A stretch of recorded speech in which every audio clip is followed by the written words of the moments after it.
réveillez-vous, avant qu'il soit trop tard, vous êtes sous le regard vigilant de Dieu.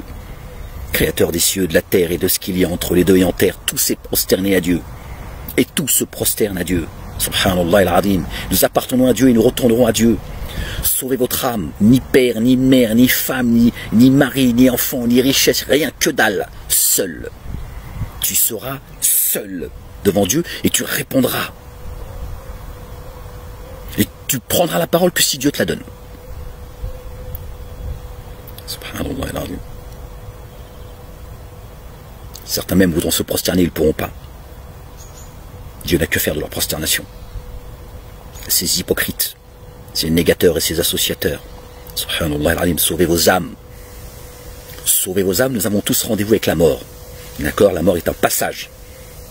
La mort n'existe pas, c'est un passage.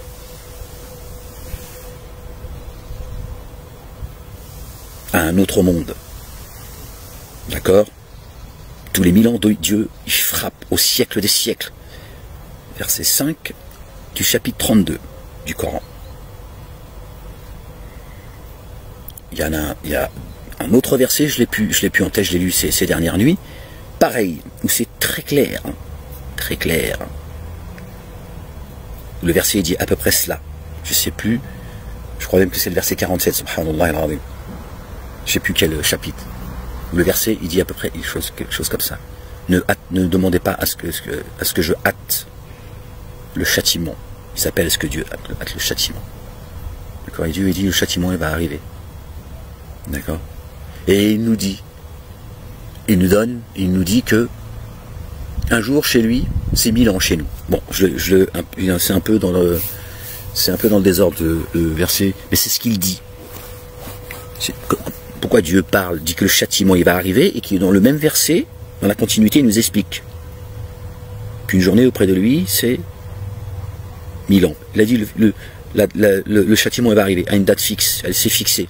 Et il nous dit c'est 1000 ans, c'est ce que disent aussi les psaumes. Nous sommes arrivés au siècle des siècles. Vous n'avez pas apprécié Dieu à sa juste valeur. Vos histoires, on va finir dans des flammes comme du poulet, ça c'est dans ta tête. Dans ta petite tête d'humain, et pour toi le châtiment c'est ça.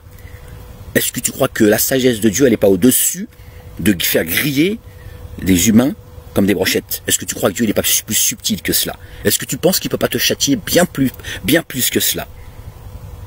Et tout en étant le tout miséricordieux, subhanallah al-Azim. Parce que dans l'absolu, c'est toi qui veux, c'est toi qui le veux. Qui veut les flammes. Les flammes, c'est là. Je vous renvoie à la sourate, chapitre 104. Et c'est pas la seule sourate, et il y a d'autres versets où Dieu nous rappelle où ça se passe. Où se trouve la fournaise, que Dieu nous en préserve, que Dieu fasse.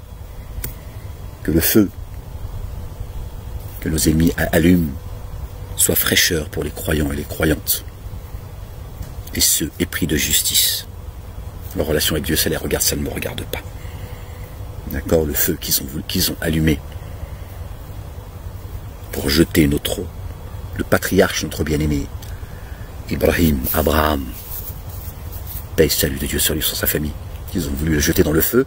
On nous a les mosquées de Juda, ils ont expliqué que c'était un feu, en fait, comme Jeanne d'Arc. Mais non, ça veut dire que ils l'ont cerné de toutes parts. D'accord? Ils ont monté des intrigues, ils voulaient du mal et le tuer. Dieu l'a dit, au feu soit fraîcheur. Paix sur toi, Abraham. Personne ne te touchera. Subhanallah al-Azim. La ilaha illallah wahdahu la sharika lah. Il n'y a rien au-dessus de la ilaha illallah. Sortez de la peur. À bientôt si Dieu le veut. Peace.